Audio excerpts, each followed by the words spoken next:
Israel और Hamas के बीच जारी जंग का आज 20वां दिन। इस बीच पहली बार इजरायल के पीएम बेंजामिन नेतन्याहू ने माना कि इजरायल 7 अक्टूबर को हमले को रोकने में नाकाम रहा। नेतन्याहू ने कहा कि आने वाले समय में हमास का हमला न रोक पाने के लिए मेरे साथ ही सभी को जवाब देना पड़ेगा।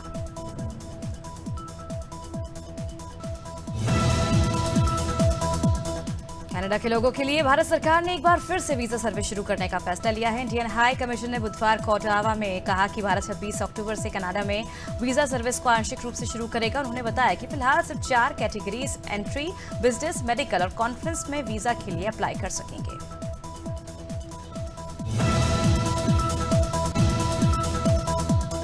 अमेरिका में बुधवार को मैन के लेविस्टन शहर में कम से कम 3 जगहों पर गोलीबारी की घटना को अंजाम दिया गया। इस हमले में 22 लोगों के मारे जाने की खबर है। जानकारी के मुताबिक 50 से ज्यादा लोगों के घायल होने की खबर भी है। आपको बता दें कि गोलीबारी की घटना को अंजाम देने के बाद से संदिग्ध फरार है।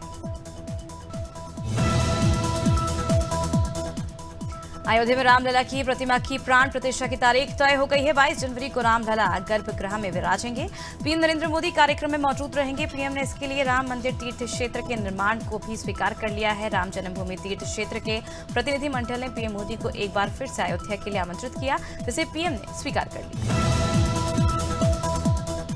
प्रधानमंत्री नरेंद्र मोदी ने देश भर में 31,000 करोड़ रुपए के फेल 8 प्रोजेक्ट के संबंध में 43वीं प्रगति बैठक आयोजित की। बैठक में सभी परियोजनाओं की विस्तृत समीक्षा की गई।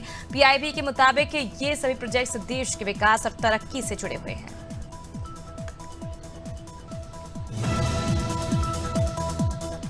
लोकसभा और विधानसभाओं के चुनाव एक साथ कराने के मुद्दे पर पूर्व राष्ट्रपति रामनाथ कोविंद की अध्यक्षता में एक अहम बैठक हुई। इसमें आयोग ने एक देश एक चुनाव का रोड मैप पेश किया। साथ ही तय कार्यकाल से पहले सरकार गिरने की स्थिति में अगले चुनाव तक क्या व्यवस्था रहे, इसके 2 मॉडल सुझाए।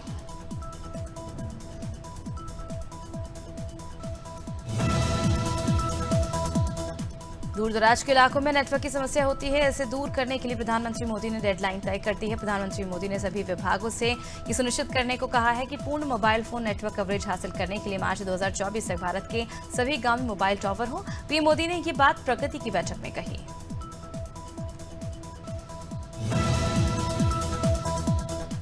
पीएम नरेंद्र मोदी 27 अक्टूबर को सतना जिले के चित्रकूट दौरे पर आ रहे हैं। पीएम अरविंद भाई मफतलाल के 100वें जन्म वर्षगांठ पर जानकी कुंड अस्पताल की इमरजेंसी यूनिट का उद्घाटन करेंगे। इसके बाद जगत गुरु रामभद्राचार्य महाराज से भेंट कर उनका आशीर्वाद लेंगे। इसके साथ ही पीएम मोदी जानकी कुंड चिकित्सालय की इमरजेंसी एयर यूनिट का उद्घाटन करेंगे। मध्य प्रदेश के बागेश्वर धाम के प्रमुख पंडित धीरेन्द्र कृष्ण शास्त्री का नया लुक सोशल मीडिया पर नजर आया। ये लुक अब सोशल मीडिया पर वायरल हो गया है। इसमें वे पीले रंग की पगड़ी पहने हुए हैं। दरअसल हाल ही में पंडित धीरेन्द्र शास्त्री पंजाब गए थे। उन्होंने अमृतसर के स्वर्ण मंदिर में मत्था टेका और लोगों से चर्चा की। इस दौरान हजारों लोगों ने उनका जोरदार स्वागत किया।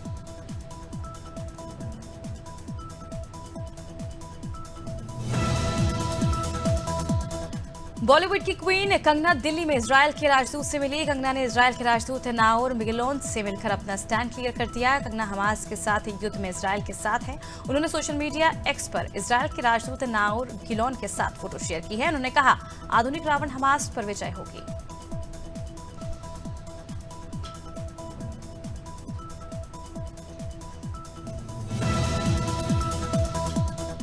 कांग्रेस की चौथी सूची जारी होने के बाद एमपी की राजनीति में भूचाल आ गया है। हालात ऐसे हैं कि जिस प्रत्याशी को कांग्रेस ने सुमावली विधानसभा से अपना उम्मीदवार बनाया था, चौथी सूची में उसका टिकट काट दिया गया। उसके बाद कुलदीप सिकरवार ने समर्थकों के साथ कांग्रेस पार्टी से इस्तीफा देकर बसपा के टिकट पर मैदान में उतर गए हैं। बड़नगर विधानसभा सीट से कांग्रेस पार्टी ने राजेंद्र सिंह सोलंकी को अपना अधिकृत प्रत्याशी घोषित किया था। आज संशोधित सूची में उनके स्थान पर विधायक मुरली मोरपाल को प्रत्याशी घोषित कर दिया। वहीं राजेंद्र सिंह सोलंकी ने अब निर्दलीय चुनाव लड़ने की बात कही है।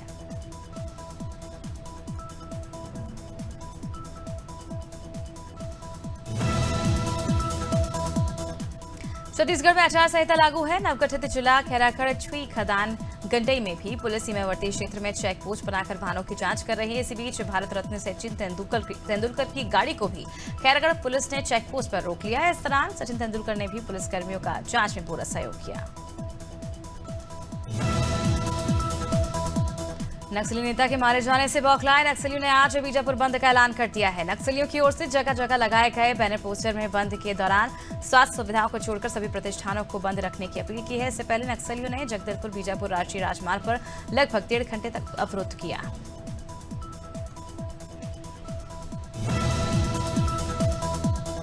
मिर्जापुर के चिकना थाना क्षेत्र के करनी भावा गांव में एक युवक की गोली मारकर हत्या कर दी गई। आपको बता दें, जुआ के फड़ पर भिलगोर गांव के रहने वाले अजय सिंह की हत्या कर दी गई। हमलावर पड़ोसी गांव के बताए गए हैं। घायल युवक को मंडली अस्पताल लाया गया, जहां डॉक्टर ने उसे मृत घोषित कर दिया।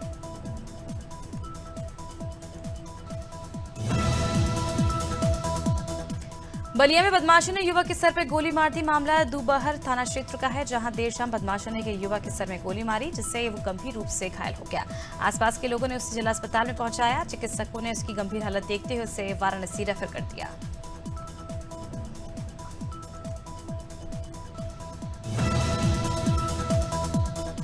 मैया के नादान देहात थाना इलाके के बरिया के पास नेशनल हाईवे 39 पर देर रात भीषण सड़क हादसा हो गया, जिसमें 3 लोगों की मौत हो गई। तेज रफ्तार कार अनियंत्रित होकर सड़क किनारे खड़े ट्रक में जा घुसी।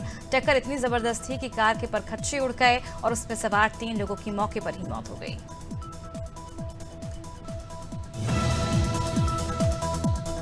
यूपी के फिरोजाबाद में डॉक्टरों की लापरवाही के चलते एक मासूम की जान चली गई। दरअसल पूरा मामला रवि यूनिट अस्पताल नगला भाव का है, जहां परिजन अपनी बच्ची को इलाज के लिए अस्पताल ले गए थे, लेकिन डॉक्टर की लापरवाही ने बच्ची की जान ले ली। इधर हादसे के बाद परिजनों का रो रो कर बुरा हाल है। परिजनों ने पूरे मामले की जांच की मांग की है।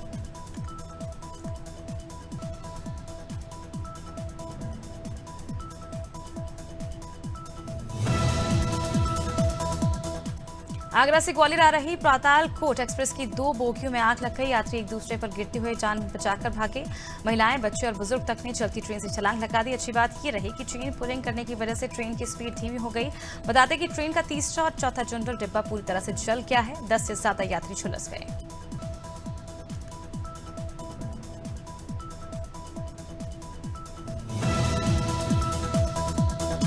लखनऊ के बख्शी का तालाब नगर पंचायत में रामलीला के मंच पर रास लीला का वीडियो वायरल हो रहा है। वीडियो में बालाएं जमकर डांस करती हुई नजर आ रही हैं।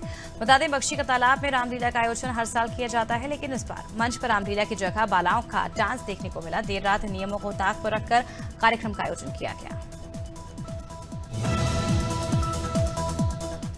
मध्य प्रदेश की राजधानी भोपाल में कई दिनों से बिजली मेंटेनेंस का काम चल रहा है, जिसकी वजह से अलग अलग इलाकों की बिजली काटी जा रही है। आज कई इलाकों में बिजली जाने की संभावना है। इन इलाकों में भारत नगर, श्वेता कॉम्प्लेक्स, गुलमोहर कॉलोनी समेत कई इलाके शामिल हैं।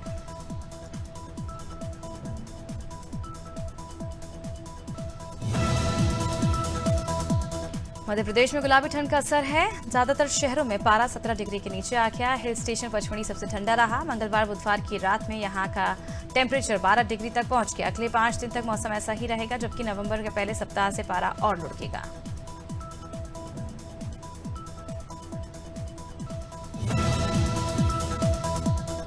सर्द मौसम के साथ ही वायु प्रदूषण बढ़ने लगा है। दिल्ली में औसत AQI 238 और मुंबई में 142 दर्ज किया गया। दिल्ली मुंबई दोनों शहर दुनिया के सबसे प्रदूषित 10 शहरों की सूची में थे, यानी इन महानगरों में प्रदूषण खतरनाक स्तर पर पहुंच गया है। इस बीच चौंकाने वाली बात यह है कि भोपाल, इंदौर, कोटा जैसे टियर 2, टियर 3 शहर भी तेजी से वायु प्रदूषण की गिरफ्त में आ रहे हैं। उत्तराखंड में पहाड़ी इलाकों में मौसम ने करवट ले ली है। यमुनोत्री धाम समेत आसपास के इलाकों में तेज बारिश हुई। वहीं बड़कोट तहसील में आंधी तूफान आया। यमुनोत्री धाम के पुरोहित मनमोहन उनियाल ने बताया कि धाम में पहले आंधी तूफान आया, उसके बाद तेज बारिश भी हुई।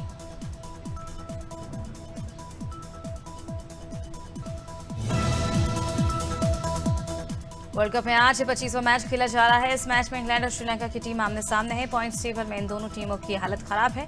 श्रीलंका की टीम 7वें स्थान पर तो इंग्लैंड की टीम 8वें स्थान पर मौजूद है।